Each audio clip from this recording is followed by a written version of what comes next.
आवडे देवासी तो एका प्रकार, आवडे देवासी तो एका प्रकार, नामाचा उच्चार रात्रंदिन. तुळसी माळ गळा गोपी चंदन टिळा, हृदयी कळवळा वैष्णवांचा.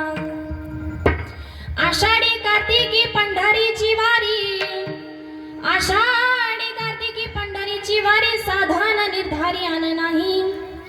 तुळसी माळ गळा गोपी चंदन टिळा, हृदयी कळवळा वैष्णवांचा. एका जनार्दनी ऐसा ज्याचा नेम, एका जनार्दनी ऐसा ज्याचा नेम, तो देव परम पूज्य जगी.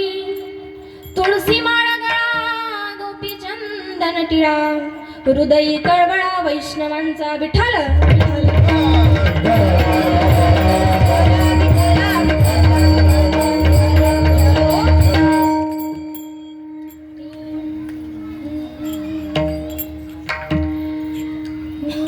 समचरण सरोजं सांद्र नीलाभदाभं, जगननीत पानी मंडनं मंडनानं.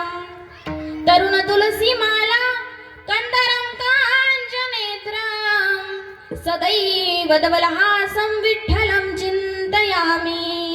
पाण्डुरंगा करो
समाधी समृद्धिं भजे ज्ञानदेवं.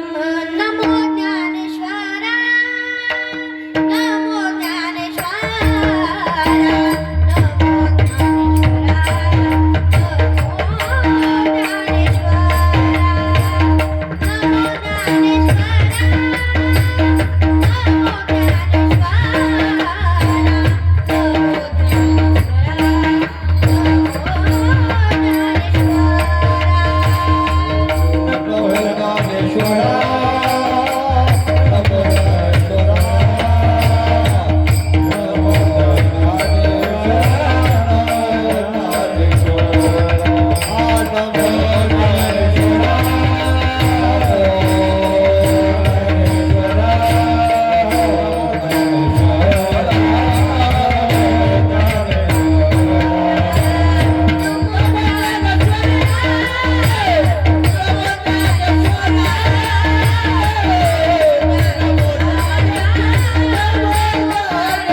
नमो सद्गुरु भक्त कल्याण मूर्ती, नमो सद्गुरु भास्करा पूर्ण कीर्ती.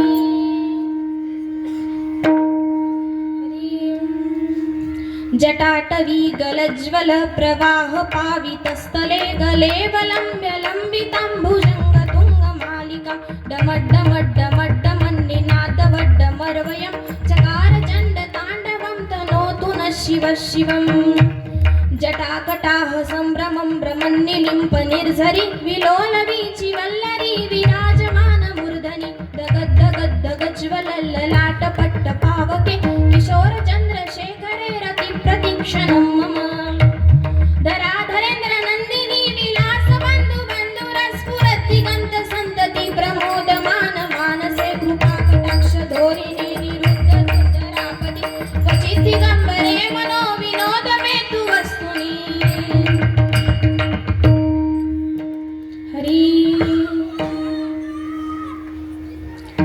मज हृदयी सद्गुरु तेने तारिलो हा संसार पुरो, मनोनी विशेषाद्य धरू विवेकावरी. ऐसे नमन करुणी सकळा, हरी कथा बोले बोबड्या बोला, अज्ञान म्हणून आपल्या बाळा, चालवी सकळा नामा म्हणे विठ्ठल विठ्ठल.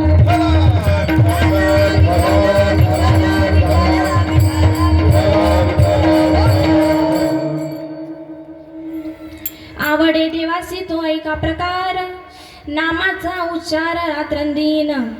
तुळसी माळ गळा गोपी चंदन टिळा, हृदयी कळवळा वैष्णवांचा. प्रस्तुत प्राप्त प्रसंगी प्राप्तस्थळी निवडलेला अभंग शांती ब्रह्म श्रेष्ठ एकनाथ महाराजांचा आहे. नामपर प्रकरणातील उत्कृष्ट असा अभंग आपण आज सेवेकरिता निवडलेला आहे. नाथ महाराज हे कोण होते तर शांती ब्रह्म होते महाराज. आजच्या सेवेकरिता आपण नाथ महाराजांचा अभंग निवडलेला आहे. विठ्ठल विठ्ठल.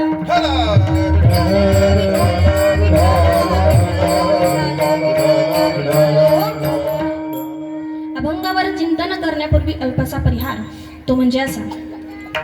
आज चालू असलेला अखंड हरिनाम सप्ताह आणि या सप्ताहामध्ये माझी पहिलीच कीर्तनरूपी सेवा ठेवण्यात आली, हे मी माझे परमभाग्य समजते.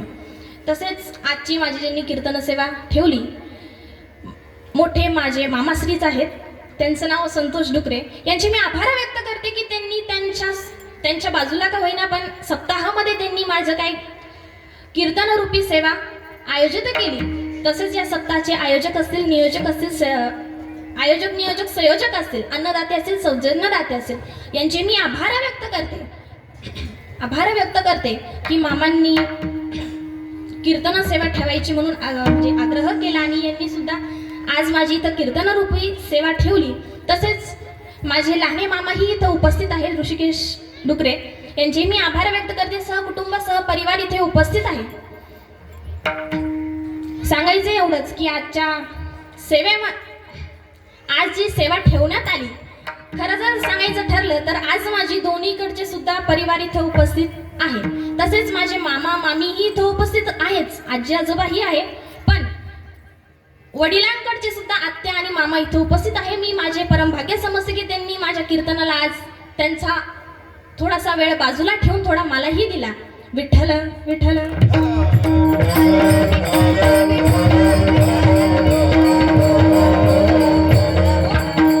तर आज आपला चालू असलेला अखंड हरिनाम सप्ताह आज पहिलीच कीर्तनरूपी सेवा आहे आणि याच्या संयोजक असतील, नियोजक असतील, यांचे मी आभार व्यक्त करते. त्यांनी माझी आज कीर्तनरूपी सेवा ठेवली. पण असं म्हणतात ना, ज्याची खावी पोळी त्याची वाजवावी टाळी. आपण महादेव मंदिरापुढे आज सप्ताह आयोजित केला, पण आयोजन करणारे, नियोजन करणारे भरपूर आहे उपस्थित. तुम्ही सर्व मंडळी इथं उपस्थित आहे. पण जर आपण 10 वर्षापूर्वी अगोदरचा जर काळ बघितला तर त्या काळामध्ये ना मंदिरासमोरून लोक जायचे पण मंदिरात जात नव्हते. मला सांगा, ही सत्यता आहेच. सांगा बरं आजोबा, बरोबर आहे की नाही? आता तुमच्या काळामध्ये तुम्ही जरा आमच्यापेक्षा मोठे, तुम्हाला माहिती असणारच. मला सांगायचं एवढं की पहिले मंदिरं होती, असं नव्हतं की मंदिरं नाही, पण पहिले मंदिरात कोणी जात नव्हतं. हां, थोडेफार माणसं अशी असतील की ते मंदिरात जातात, पण कधी?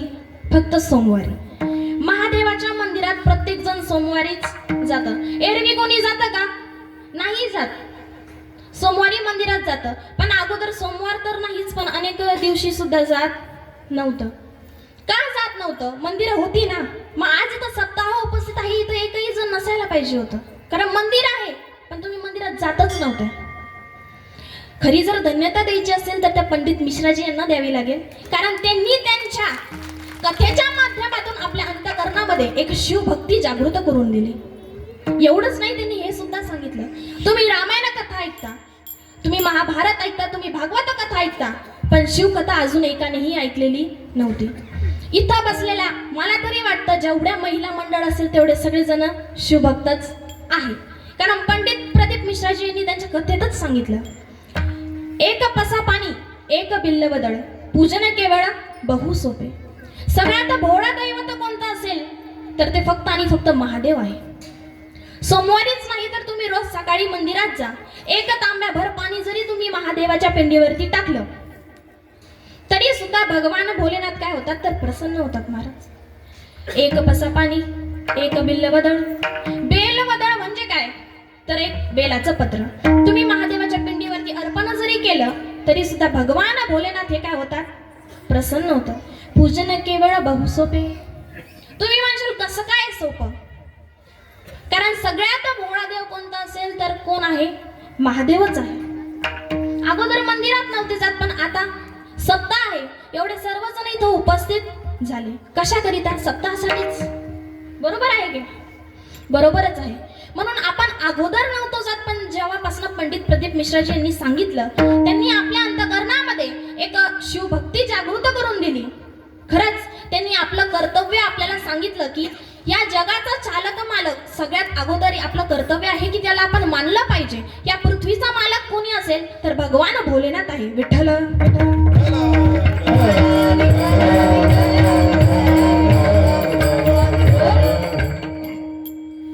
पार्वती आहे आई साहेब सर्वांनाच माहिती आहे.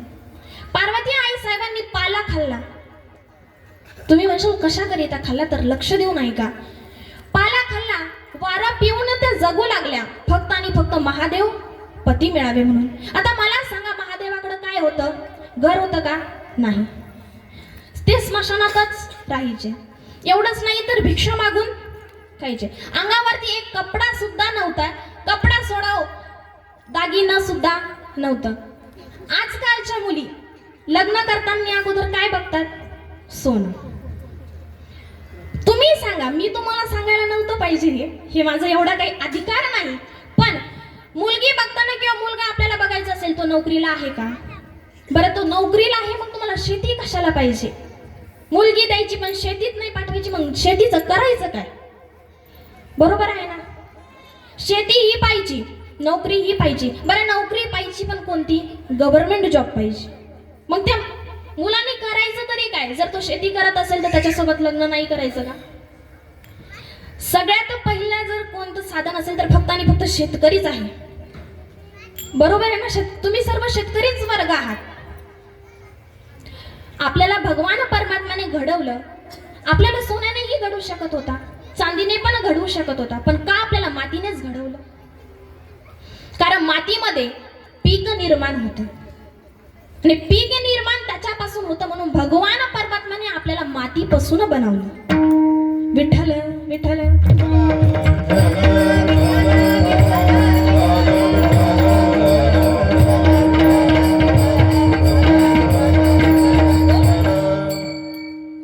पार्वती आई साहेब घोर तपश्चर्या करत होत्या. आजकालच्या मुली उपवास तर पकडतात, सोमवार फार पकडतात चांगला पती मिळावा म्हणून. सावळा नाही पाहिजे, गोराच पाहिजे, 10-5 त्याच्याकडे प्लॉटच पाहिजे, 3-4 मोठ्या मोठ्या गाड्याच पाहिजे, बंगलाच पाहिजे. अहो, एवढ्या संपत्तीचं तुम्हाला करायचं तरी काय? हा नरदेव नाशिवंत आहे, हे तुमच्या सोबत काहीच येणार नाही. फक्त आणि फक्त तुमच्या समोर सोबत काही जर यायचं असेल तर ते फक्त आणि फक्त नामस्मरण आहे. म्हणून पंडित प्रदीप मिश्राजी यांनी सांगितलं की तुम्ही नामस्मरण करा, कारण सगळ्यात भोळं दैवत कोणतं आहे तर भगवान परमात्मा. सप्त ऋषी होते महाराज. पार्वती आई साहेबांकडे गेले आणि पार्वती आई साहेबांना म्हणाले, माते तू एवढं पान खातीये, वारा पितीये कशाकरिता? एवढी घोर तपश्चर्या तू कशाकरिता करतीये? त्यावेळेस पार्वती आईसाहेब म्हणाल्या, सप्तऋषी मला आहे ना भगवान परमात्मा पती मिळावे म्हणून मी काय करतेय तर ही घोर तपश्चर्या करतेय.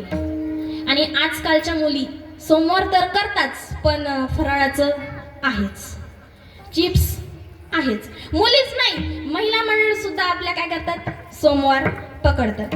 महिला वर्ग सोडा हो, महिला वर्ग तर पकडताच, पण आता इकडं पुरुष मंडळी पण सुरू झाली. अगोदर पण करत होते, पण काही काही आता करतात. सर्वात जण सोमवार करतात, पण तुमच्या समोर शेंगदाणे आहेच, शेंगदाण्याचे लाडू आहेच, फराळाचं आहेच, भगर आहेच, आमटी आहे. अहो आज एकादश नाहीये, मला एवढं आठवत नाही. विठ्ठल विठ्ठल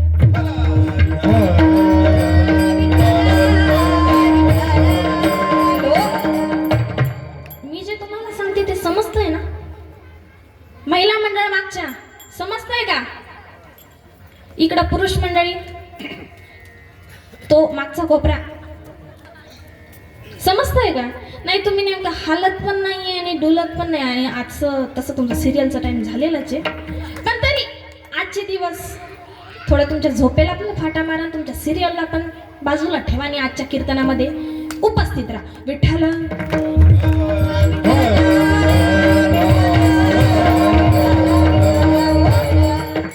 पार्वती आईसाहेब घोर तपश्चर्या करत होत्या. सप्तऋषी त्यांच्या जवळ गेले आणि म्हणाल्या, आईसाहेब तू ज्याच्यासाठी हे घोर तपश्चर्या करतीये, जो तू ज्याच्यासाठी ही काही फराळाचा उपवास जे काही आहे ते पकडतीये, पण त्याला आई नाही, त्याला वडील नाही, त्याला मित्र नाही.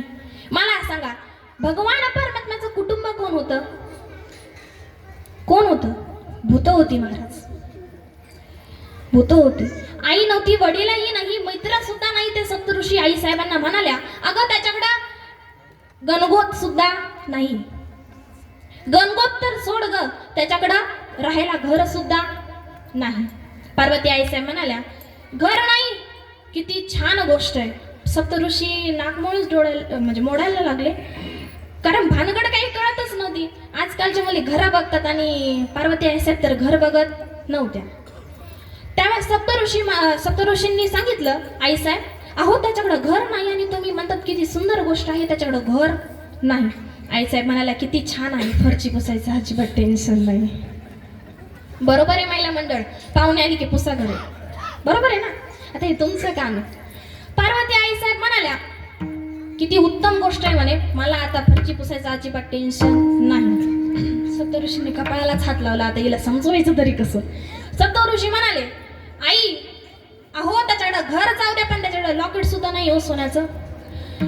आई साहेब म्हणाल्या, बरं आहे ना, तीनदा तिजोरी जवळ जायचं काम नाही. चोर गेले का, चोर आले का, पळून नेलं का चोर? सोनं चांदी तुमच्या ते कपाटात ठेवलेलं आहे, ते घरी जाऊन चेक करा बरं एकदा. विठ्ठल विठ्ठल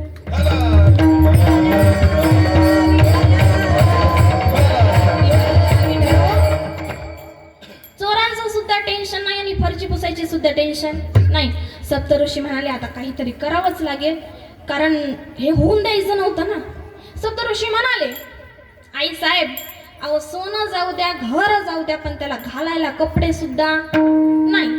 पार्वती आई साहेब म्हणाला, मग वॉशिंग मशीन घ्यायचं ताण तर नाहीच नाही, पैसे जाण्याचं काही म्हणजे काही हेच नाही, पण कपडे धुवायचा सुद्धा ताण नाही. विठ्ठल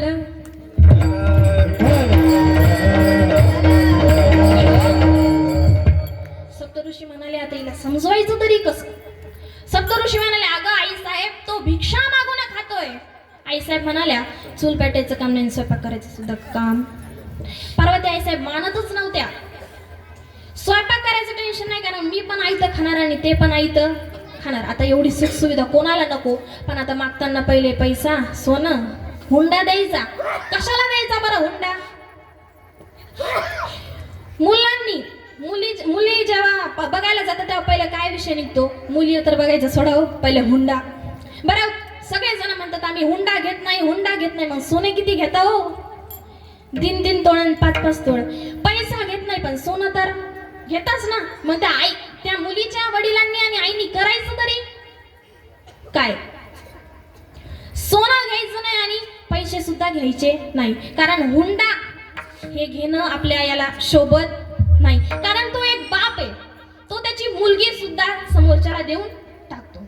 बरं मुलगी तर द्यायची, हुंडा सुद्धा द्यायचा। बरं हुंडा द्यायचा, मुलगी द्यायची, मग सोनं कशाला द्यायचं? लहानपणापासून तर हाताच्या फोडासारखं त्यानं जपलेलं असतं, ती मुलगी देताना त्याला काही वाटत नसेल का? पण मुलाकडचे समजून घेत नाही। पैसा पाहिजेच, गाडी पाहिजेच, बंगले पाहिजेच, अहो बंगले सोडा तर प्लॉट सुद्धा पाहिजेच। म्हणजे तो वडील करणार तरी काय? एखाद्याची गोष्ट वेगळी, एखादा जर नोकरीवाला असेल, गव्हर्नमेंट जॉबला असेल, तो त्याच्या मुलीसाठी काहीही करायला तयार आहे। पण शेतकरी वर्ग, प्रत्येक जण शेतातले तुम्ही बसलेलेच आहात, बरोबर? जर तुमच्या मुलीला जर दुसऱ्याला द्यायचं असेल, तुम्ही पहिले तुमचा विचार करा आणि मग समोरच्या मुलीला घेताना एकदा विचार करा त्या बापानं करायचं तरी काय? विठ्ठल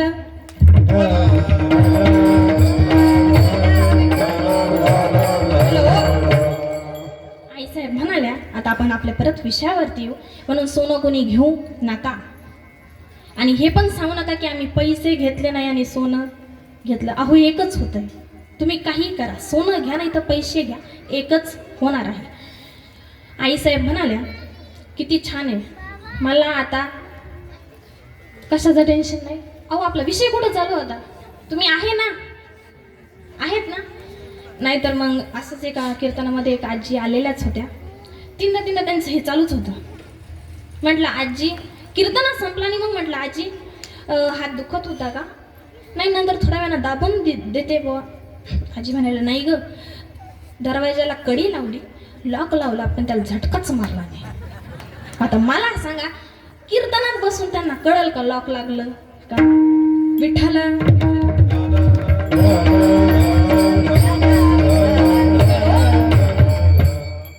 तर मला सांगायचं एवढंच आहे की पार्वती आईसाहेबांना समजवायला सप्तऋषी गेले। सप्तऋषी म्हणाले, अगं आईसाहेब बरं ठीक आहे, तुला स्वयंपाक करायचं तर नाही, अगं पण तो स्मशानात राहतोय।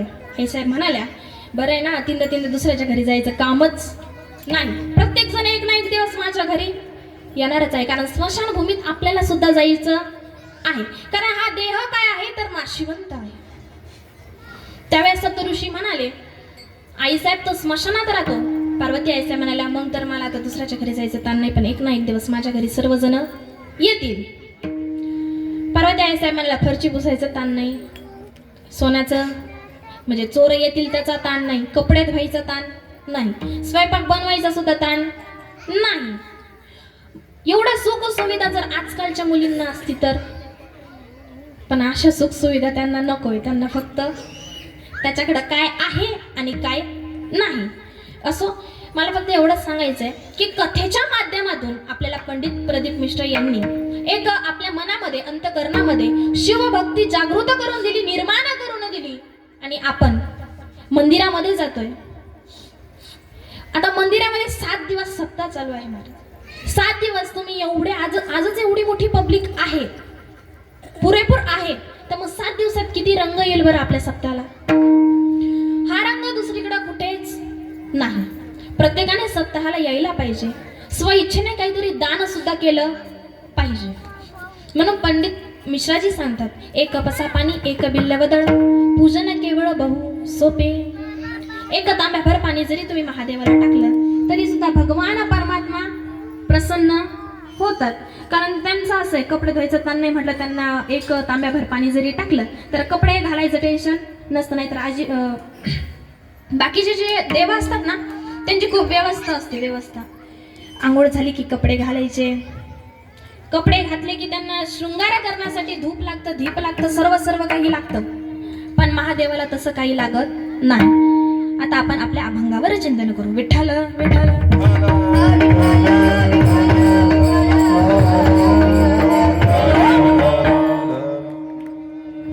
सर्वांनी मुखाने विठ्ठल विठ्ठल मनाने हाताने टाळी वाजवा।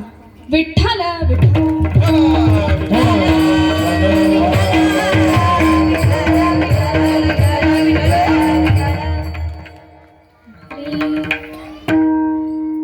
अभंग हा नाथ महाराजांचा आहे। नाथ महाराज कोण होते? पैठणचे होते, बरोबर? पैठणचे नाथ महाराज होते। महाराज इतके शांती ब्रह्म होते, म्हणजे त्यांना शांती ब्रह्म ही पदवी दिलेली होती। नाथ महाराज हे शांती ब्रह्म होते आणि त्यांच्याला ना काम, क्रोध आणि लोभ अजिबात नव्हता. हरी कामाची नाही तेथे क्रोधाची कलसा, तेथे कैसे भांडण रे. म्हणजे नाथ महाराज एवढे शांती ब्रह्म होते की त्यांना काम, क्रोध, लोभ अजिबात नव्हता. फक्त नामस्मरण करायचे. पांडुरंग भगवान परमात्मा, जगाचा चालक मालक जो आहे, विटेवरती उभा आहे, त्याचा भगवान परमात्म्याचं ते नामस्मरण करायचे. पण त्यांना अजिबात राग येत नव्हता, कारण काम आणि क्रोध हे त्यांच्या ह्याच्यात अजिबातच नव्हतं. पण हे काही गावातल्या मंडळींना देखवतच नव्हतं. पण भगवान परमात्म्याशिवाय या वृक्षाचं पान सुद्धा हलत नाही. हरी वृक्षाचे पान हाले ज्याची सत्ता, राहिली अनंत मग कोठे. चाले हे शरीरा कोणाची आसते, कोण बोलविते हरिविना. हरी म्या बोलविला वेदू बोले, म्या चालविला सूर्य चाले, म्या हालविला प्राणू हाले, जो जगाते चाळीता. अहो या भगवान परमात्म्याशिवाय एक वृक्षाचं पान सुद्धा हलत नाही. पण तो भगवान परमात्मा नाथ महाराजांच्या घरी 36 वर्ष चाकरी केली. महाराज किती 36 वर्ष चाकरी केली. तुम्ही म्हणशाल हो तो एवढा मोठा जगाचा चालक मालक होता आणि नाथ महाराजांच्या घरी 36 वर्ष त्यानं काय केलं, तर लक्ष देऊन ऐका मंडळी. 12 वर्ष चंदन घासले, 12 वर्ष नाथ महाराजांची धोतर धुतली आणि उरलेली 12 वर्ष कावडीने पाणी भरलं. कावडीने पाणी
मला असं वाटतं आपल्या सप्ताहाची पंगत झालेली आहे, बरोबर ना? सप्ताहाची पंगत झाली ना, मग तुम्हाला टाळी वाजवायला लागतं तरी काय? वाजवा टाळी.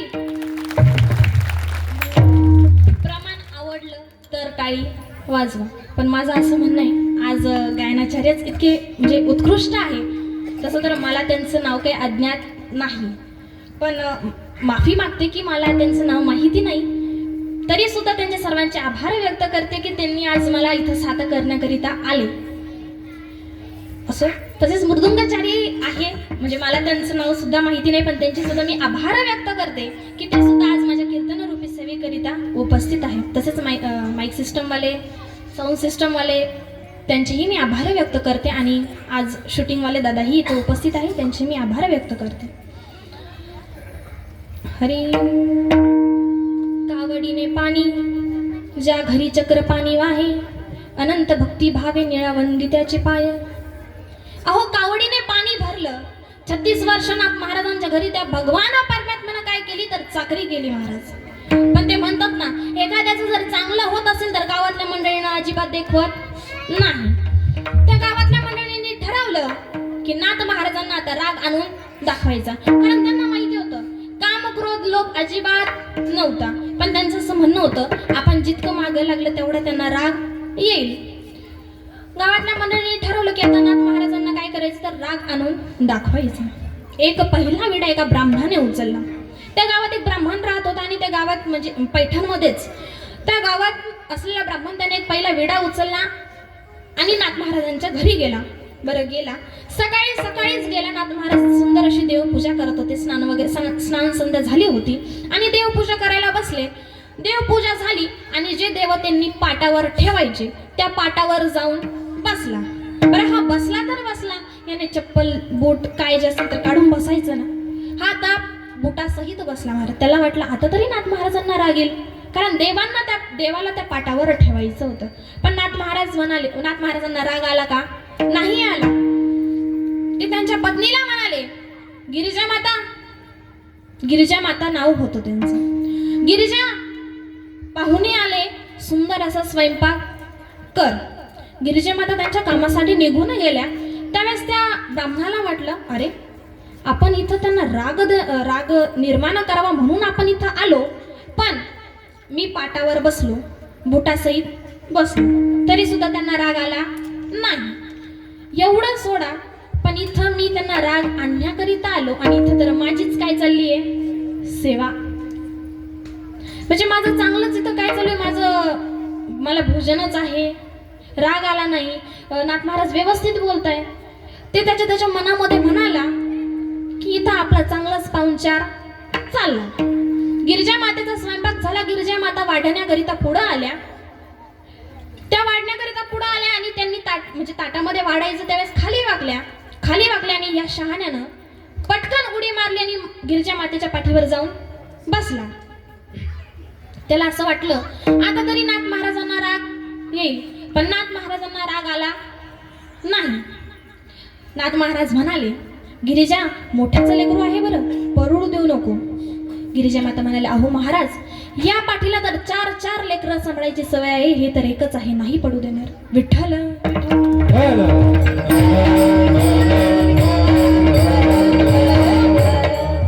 अहो एवढी शांती ब्रह्म एकनाथ महाराज होते. मोठ्याचं लेकरू आहे, पडू देऊ नको. या पाठीला 4 लेकरं सांभाळायची सवय आहे, हे तर एकच आहे, नाही पडू देणार. हे उद्गार वाक्य ऐकताच तो ब्राह्मण खाली उतरला आणि नाथ महाराजांचे आणि गिरिजा मातेचे चरण धरले. महाराज श्री संतांची पायी माथा चरणावरी साष्टांग हे करी दंडवत. चरणाचं दर्शन घेतलं. एवढं सामर्थ्य माझ्या नाथ महाराजांमध्ये होतं, कारण ते एवढे त्यांना शांत काय होती तर प्रिय होती. पण एकाने चुकी केली की दुसरा चुकी लगेच करतो. दुसऱ्याने लगेच चुकी केली, दुसरा विडा एका यवनानं उचलला. यवनाने विडा उचलला आणि नाथ महाराज सकाळी स्नानाला गोदावरी मातेच्या जायचे.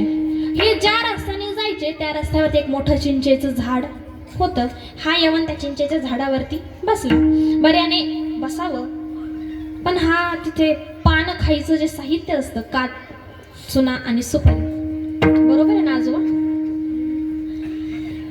कात, चुना आणि सुपारी हे तिन्ही जे पान खायचं जे साहित्य असेल तर घेऊन बसला. नाथ महाराज स्नानसंध्या झाली आणि तिकडून आले. त्या चिंचेच्या झाडाखाली येणार का हा त्या झाडावर बसलेला होता, हा त्यांच्या अंगावरती थुंकला. नाथ महाराजांनी वरती बघितलं नाही, तरी परत स्नानाला गेले. पुन्हा आले, हा पुन्हा थुकला. असं एकदा नाही, दोनदा नाही, तीनदा नाही, तर हा प्रकार 108 वेळेस घडला. तरी सुद्धा वरती बघितलं नाही, कारण शांत होते. काम, क्रोध, लोभ अजिबात नव्हतं. त्या ठिकाणी जर खरंच आपण असतो ना, तुमचा आमचा विषय बरं, त्या ठिकाणी जर आपण असतो तर आपण वाटेल तेवढं बोललो असतो. अहो एवढंच नाही, आपल्याला साधी आई किंवा वडील जरी ओरडले तर आपण त्यांना लगेच उलट उत्तर देतो. आपल्याला चुकीने कोणीची लाज जरी लागली तरी आपण त्याला कितीतरी शिव्या देऊन मोकळे होतो. पण ते नाथ महाराज होते, शांती होती त्यांच्याजवळ, ते एकही शब्द बोलले नाही. पण यवन आहे ना, त्याला प्रसाद देऊन मुक्त केला महाराज. यवनांगावरी थुंकला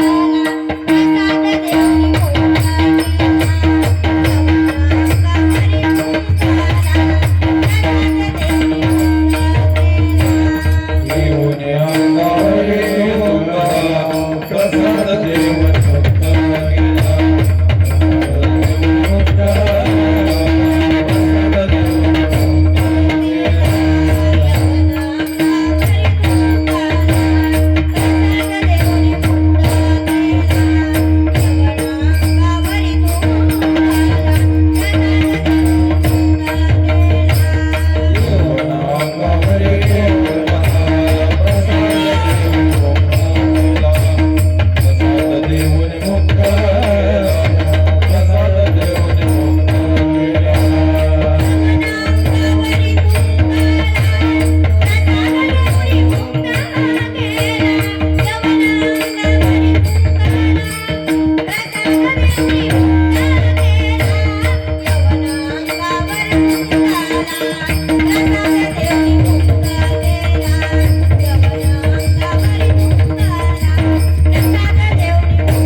देवनी मुक्त केला. एवढ्या 108 वेळेस नाथ महाराजांच्या अंगावरती थुकला तरी सुद्धा वरती बघितलं नाही.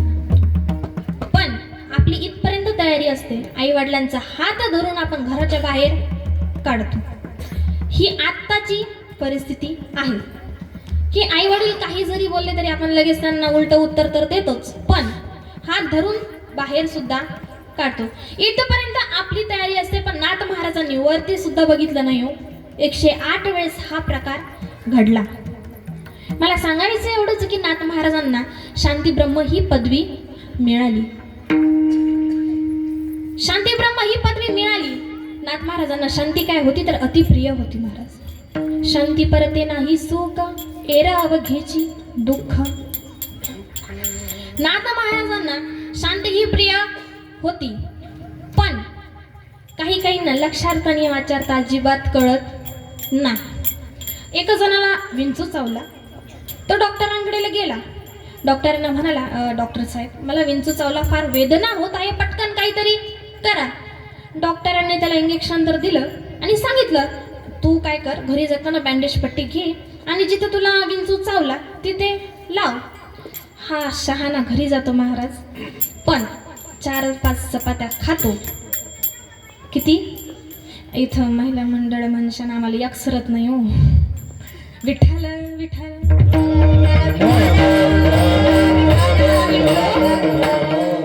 हा शहाणा घरी गेला, 4-5 चपात्या खाल्ल्या आणि त्याच्या बायकोला म्हणतो, का ग मला विंचू कुठे चावला?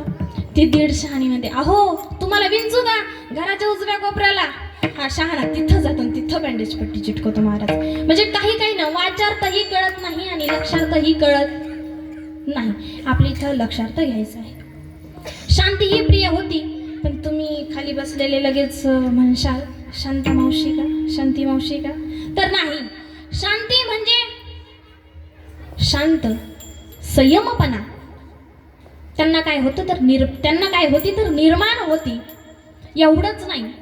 शांती ही प्रिय होती आणि शांती ब्रह्म ही पदवी सुद्धा आहे. विठ्ठल विठ्ठल.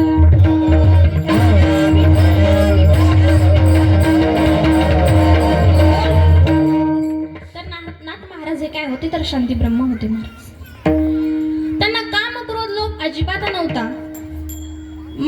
गावातल्या मंडळींनी तर ठरवलंच होतं की राग आनंद दाखवायचा, पण राग आला नाही. ते फक्त काय करायचे तर नामस्मरण करायचे. हेच महाराज अभंगाच्या प्रथम चरणाचे. आवडे देवासी तो ऐका प्रकार.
हरी आवडे देवासी तो एका प्रकार, नामाचा उच्चार रात्रंदिन.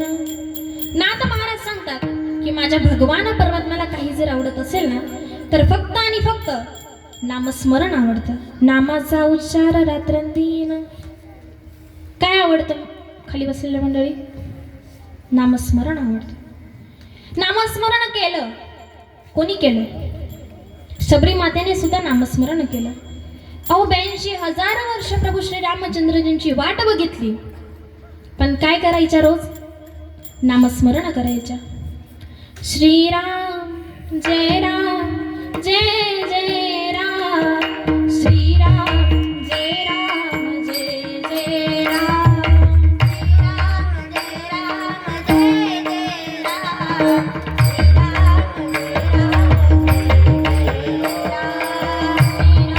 जय राम जय जय राम, श्रीराम जय राम जय जय राम, श्रीराम जय राम जय जय राम, श्रीराम जय राम जय जय राम, श्रीराम जय राम जय जय राम, श्रीराम जय राम जय जय राम,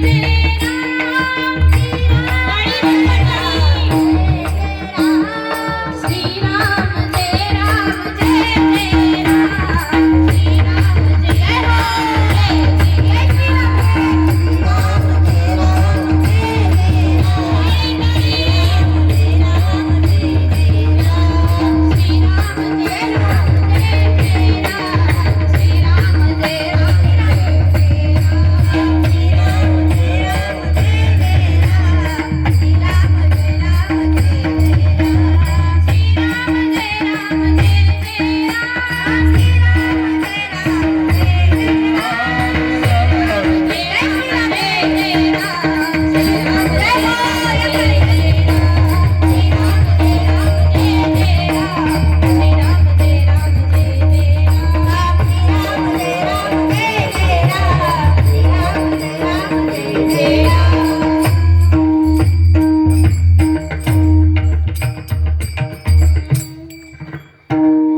शबरी मातेने प्रभू श्रीरामचंद्रजींचं नामस्मरण केलं, कारण देवाला सुद्धा माहिती होतं की आता येणाऱ्या कलियुगामध्ये माझे जे भक्त आहेत ना ते कशाला?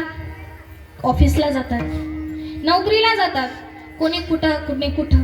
म्हणून देवाला माहिती होतं माझे जे भक्त आहेत ते काय राहणार आहे? बिझी राहणार आहे. म्हणून त्यांनी एक सोपं साधं आपल्याला काय सांगितलं? आपल्याला एक सोपं उदाहरण म्हणजे हे दिलं, साधन दिलं नामस्मरणाचं.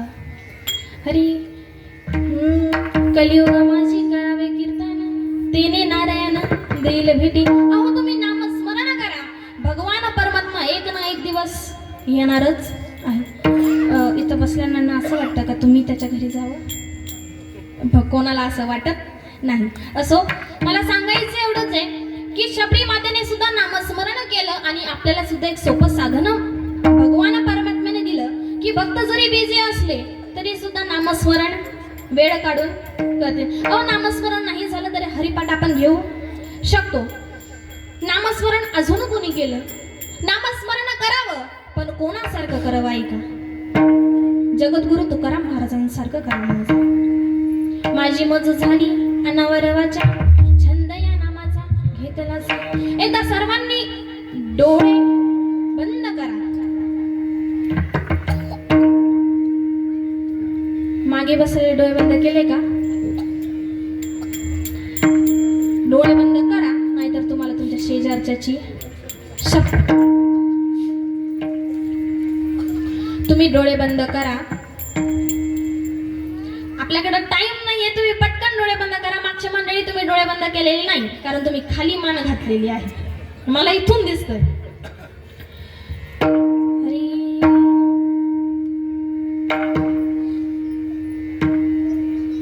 केले का डोळे बंद?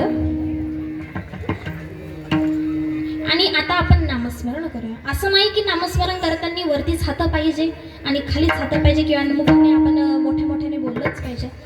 फक्त 5 मिनिटं सर्वांनी सोबत काय म्हणा? विठ्ठल विठ्ठल म्हणा. विठ्ठल विठ्ठल विठ्ठल विठ्ठल विठ्ठल विठ्ठल विठ्ठल विठ्ठल आवाज येत नाही विठ्ठल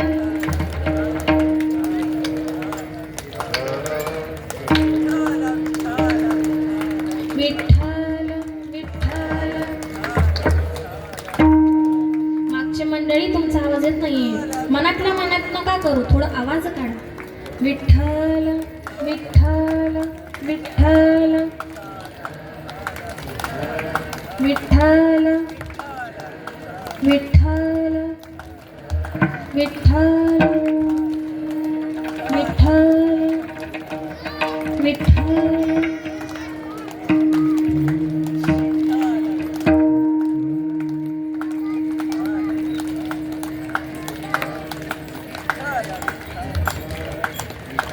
आता डोळे उघडा बरं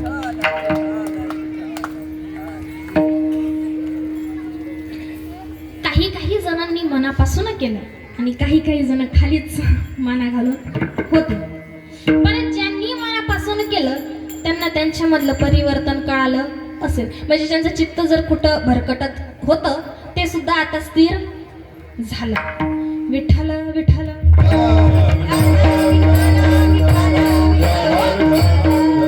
नामस्मरण आपण केलं पाहिजे नामस्मरणच नाही तर नामस्मरण करताना पवित्र अशी तुळशीची माळ सुद्धा आपण गळ्यात घातली पाहिजे हेच महाराज अभंगाच्या तुळशी माळ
चंदन टिळा हृदयी कळवळा वैष्णवांचा नाथ महाराज सांगतात नामस्मरण करा पण नामस्मरण करत असताना पवित्र अशी तुळशीची माळ गळ्यात घाला बरं का सांगितलं असेल बरं पवित्र अशी तुळशीची माळच तुम्ही गळ्यामध्ये घाला कारण भगवान परमात्म्याला सगळ्यात जास्त काही आवडत असेल तर सगळ्यात जास्त प्रिय काय होती भगवान परमात्म्याला तुळस होती हरी अतिप्रिय आवडी तुळशी बुक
मला 2 मिनिटं असं वाटलं सकाळचा काकडच सुरू आहे.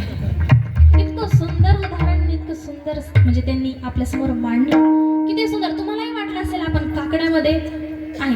म्हणजे मला सांगायचं असं की तुम्ही आता जागे झाले. विठ्ठल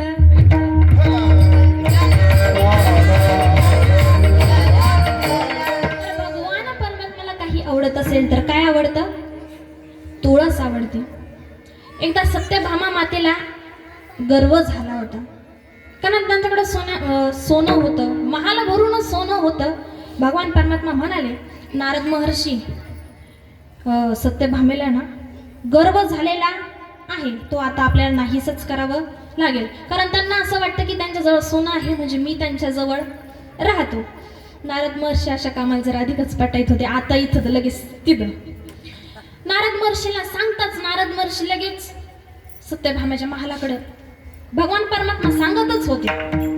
फक्त एवढं सांगितलं की आपल्याला गर्व नाहीसा करायचा. गर्व नाहीसा करायचं म्हटलं की नारद महर्षी लगेच सत्यभामेच्या महालाजवळच सत्यभामेला बोलायला लागले. बोलता बोलता असा तसा करून त्यांनी विषय काढला आणि विषय निघाल्याच्या नंतर सत्यभामा म्हणाल्या, नारद महर्षी मला भगवान परमात्म्याला काय करायचंय? दान करायचंय. त्यावेळेस नारद महर्षी म्हणाले, सत्यभामा तू काय कर, ब्राह्मणाच्या आळीला जा, घेईल त्याला कोणीतरी दान. पण त्या ब्राह्मणाच्या आळीला गेल्या, पण त्यांना एकानं ही दान घेतलं नाही. तुम्ही म्हणशाल का दान घेतलं नाही? कारण तो भगवान परमात्मा होता. आमच्याकडे जर कोणी आलं असतं ना आम्ही लगेच दान घेतलं असतं. अहो तुम्ही घेतलं असतं, पण ब्राह्मणाच्या आळीला गेल्यानंतर सर्वांच्या डोक्यात एकच विचार होता, त्याला दान घेतलं असतं पण त्याला 16,108 बायका आणि त्यांची मुले सुद्धा आहे. मला सांगा एवढ्या जणाला कोणी दान घेणार नाही. पण सत्यभामा परत वापस आले आणि मग नारद महर्षींना म्हणाले, नारद महर्षी ब्राह्मणाच्या आईला कोणी दान घेतलं नाही. नारद महर्षी म्हणाले, कोणी नाही घेतले ना, आता मीच घेतो. नारद महर्षी लगे पळतच भगवान परमात्म्याकडे गेले आणि गेल्यानंतर म्हणाले, देवा माझा फक्त हात बघ. भगवान परमात्मा म्हणाले, मी ज्योतिषी नाही. तुला काय मी ज्योतिषी वाटलो का? भगवान परमात्मा असं म्हणाले. नारद महर्षी लगेच म्हणाले, देवा तसं नाही रे, पण सत्यभामेने ना तुला मला दान दिलं. लगेच भगवान परमात्म्याच्या खडवा म्हणजे ते पादुका वगैरे असतील ते लगेच डोक्यावरती घेतले आणि पुढे चालू लागले.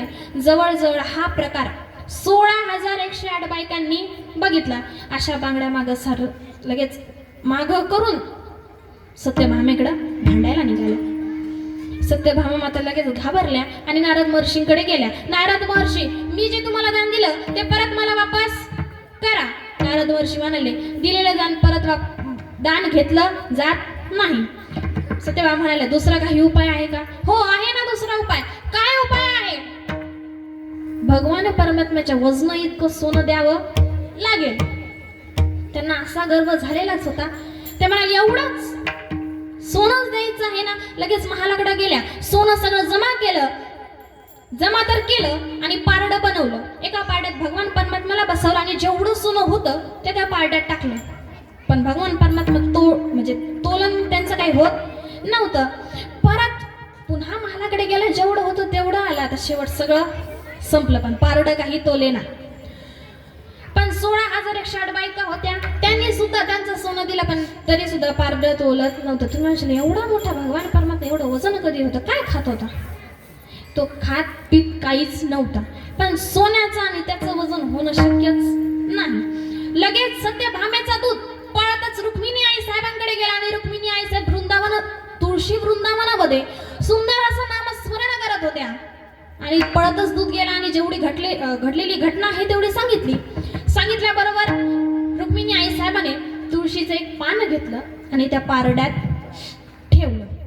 ठेवल्याबरोबर पारडं लगेच मापाला आलं. महाराज म्हणजे मला सांगायचं एवढंच आहे की देवाला काही जर आवडत असेल तर फक्त आणि फक्त तुळस आवडते. म्हणून प्रत्येकाने तुळशीची माळ गळ्यामध्ये घातली पाहिजे. पण आपलं असं असतं, एखाद्या नवतरण्याने समजा असं तरुण मंडळींनी माळ घातली, आपण म्हणतो काय माळ घातली, चल आपल्याला जायचंय.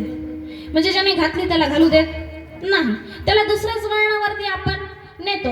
बरं ठीक आहे, त्याने घातली त्याची आपण काढतो. एका टायमाला त्याचं ठीक आहे, त्याचा अजून आयुष्य जायचं आहे. पण एखाद्या आजोबाने जर घातली, आपण म्हणतो आजोबा तुम्ही माळ घातली.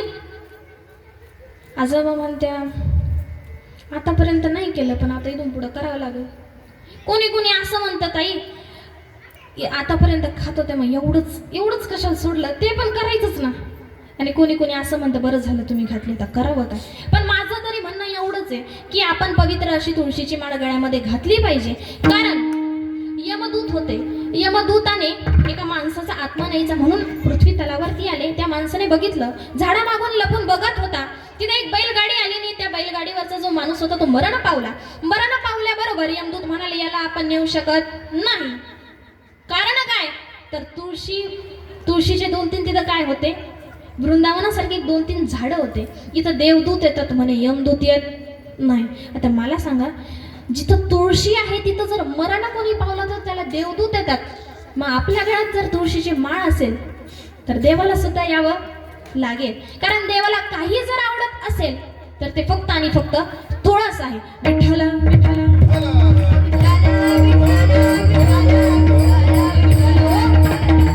म्हणून आपण तुळशीची पवित्र अशी माळ आपल्या गळ्यामध्ये घातली पाहिजे. एवढंच नाही आपणही घातली पाहिजे आणि दुसऱ्यालाही घालायला लावली पाहिजे. आणि माणसाने शुद्ध शाकाहारी असेल चांगलं. कारण जर तुमचे शाकाहार जर अशुद्ध असेल तर तुमचं चित्त अशुद्ध होतं. चित्त अशुद्ध झालं की आपलं जे आपण समाधानी आहे ते सुद्धा आपण असमाधानीच होतो. चित्त शुद्ध सर्वच काही शुद्ध. जर आपलं जसं म्हणतात ना जैसे धेपे आहार तैसे होय आकार. म्हणजे जसं आपण आहार खातो तसं आपली काय होती बुद्धी होती. मग आपण समाधानी नाही, आपल्यामध्ये शुद्धीकरणही नाही. म्हणून आपण काय असलं पाहिजे तर शुद्ध शाकाहारी असलं पाहिजे. तुळशीची माळ प्रत्येकाने आपल्या गळ्यामध्ये घालावी. एवढंच नाही तर आषाढी पंढरीची वारी सुद्धा आपण केली पाहिजे. आषाढी कार्तिकी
नाथ महाराज अभंगाच्या 3ऱ्या चरणात सांगतात आषाढी कार्तिकी पंढरीची वारी साधन निर्धारी आन नाही.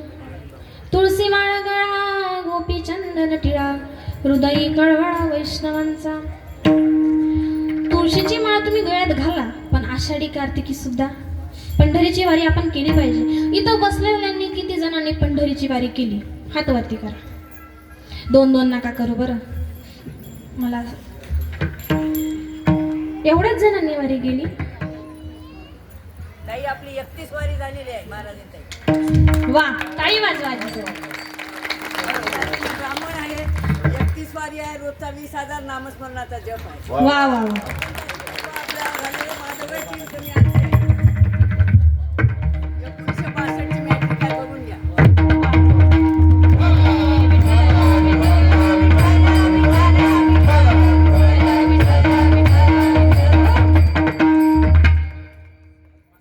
पंढरीची वारी आपण केली पाहिजे, पण पहिली वारी जर कोणी केली असेल तर भगवान शंकराने केली. आजही तुम्ही बघा, रंभादिक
त्रिशूळ डमरू घेऊन आला गिरजेचा कांत.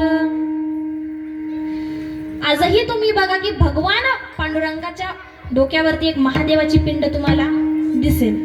बरोबर आहे ना? कोणी कोणी बघितली बरं? सगळ्यांनीच बघितली, कारण पांडुरंगच एवढा सुंदर आहे की त्याला रोज असं घ्यावा वाटतं.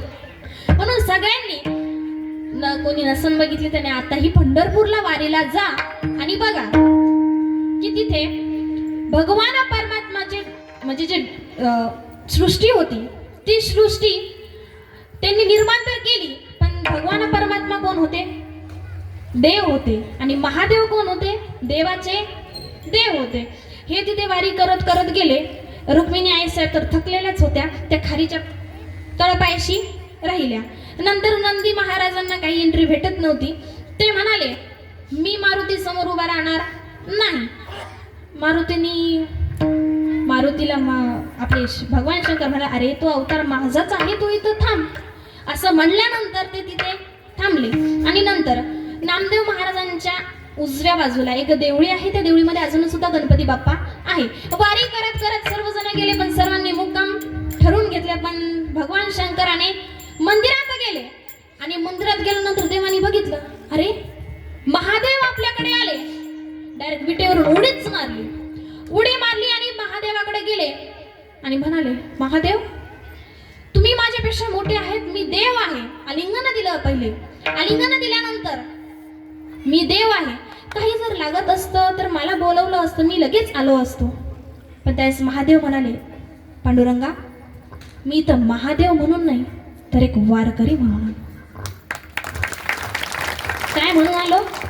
वारकरी म्हणून. आता मला सांगा, महादेवाला सुद्धा वारी चुकली नाही, मग आपण कोणत्या झाडाचा पाला आहे? आपण सुद्धा वारी केली पाहिजे. अहो कुर्मदासांनी सुद्धा वारी केली, पाय नव्हते.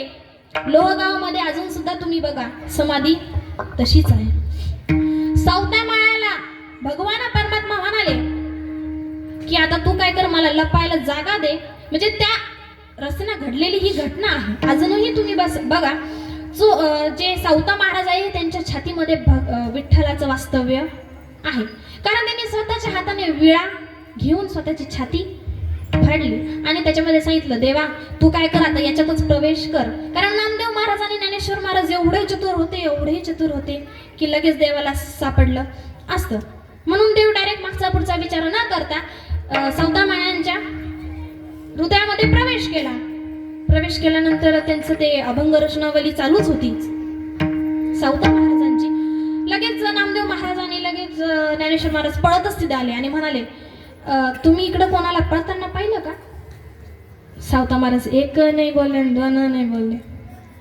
ते म्हणाले, नामदेवा तू काय कर, आता पायाचे ठसेच बघ. ज्ञानेश्वर महाराज दोघांनी पायाचे ठसे बघितले जात होते सावतामाळ्यांपर्यंत. नामदेव महाराज एवढे चतुर होते, त्यांना लगेच भगवान परमात्मा दिसला. कारण लपतांनी देवाने शेलामध्ये घेतलाच नव्हता, बाहेरच ठेवला होता. विठ्ठल विठ्ठल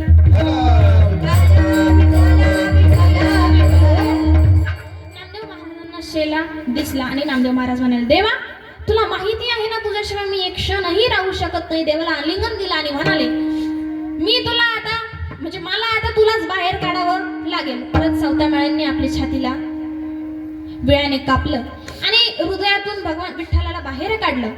आणि मग ते सावतामाळ्याचा निरोप घेऊन कुर्मदासांकडे गेले आणि कुर्मदास धरणीला पडलेला होता. कुर्मदासांना असं वाटलं की आता भगवान परमात्मा काही येत नाही, कारण 11 दिवस राहिले होते, तिकडे सुद्धा गर्दी जमली होती.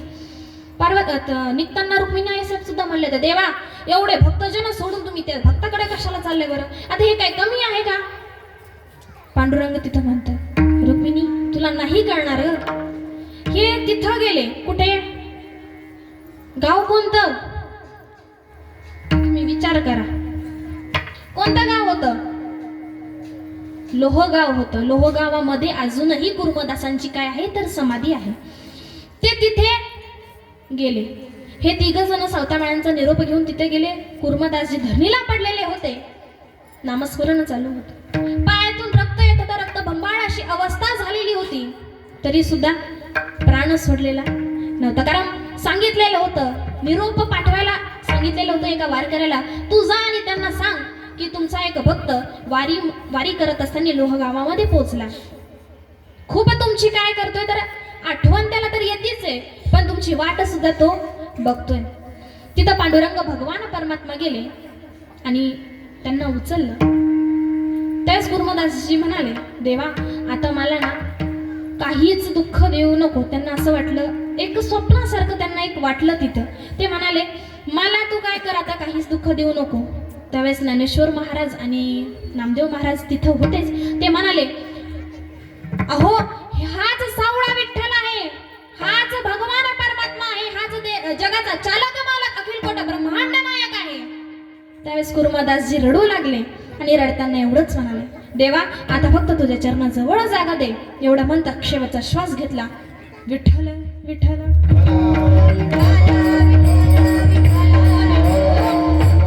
सांगायचं एवढंच आहे की प्रत्येकाने वारी केली पाहिजे.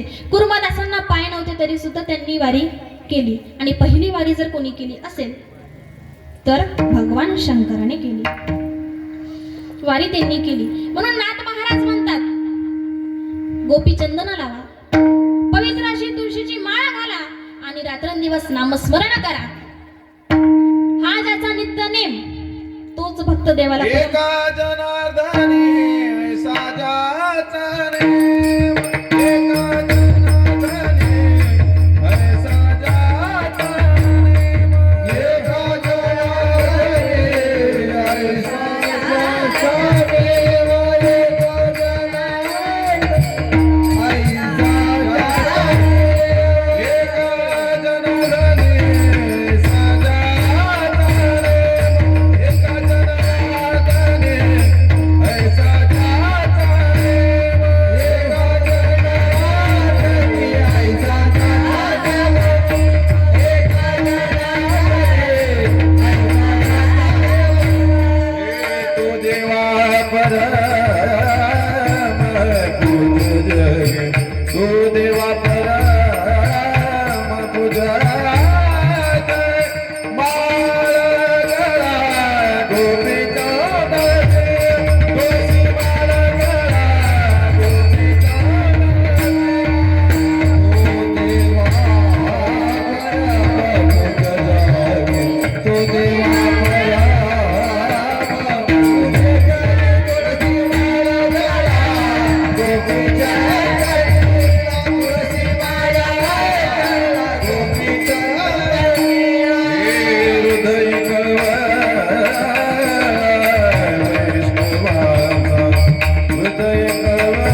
नाथ महाराज अभंगाच्या शेवटच्या चरणात सांगतो, जो भक्त सुंदर अशी पवित्र तुळशीची माळा गळ्यात घालेल, जो गोपी चंदना लावेल, ज्याचा नित्यनेम राहील नामस्मरण करायचा, तो भक्त मला काय राहील तर परम पूजनीय राहील.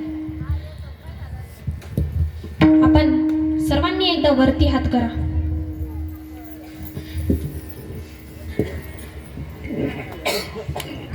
सर्वांनी एकदा वरती हात करा. आपण नामस्मरण करूया.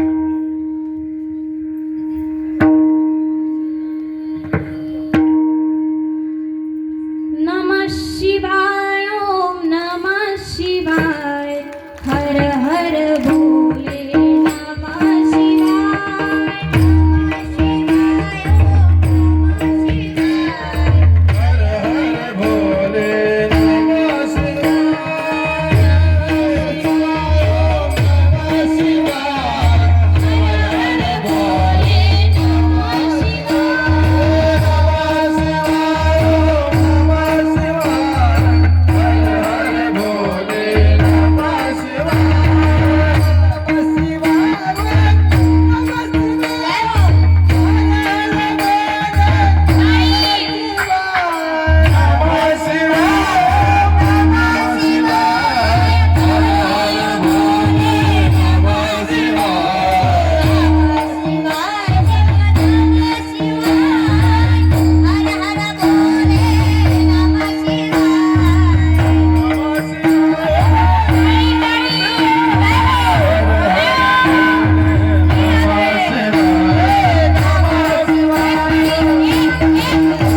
आणि हाताखाली घ्यायला सांगावं लागत नाही.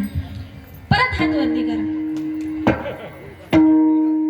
नाही, खरं सांगते बरं, परत हात वरती करा. हरी नमस्कार.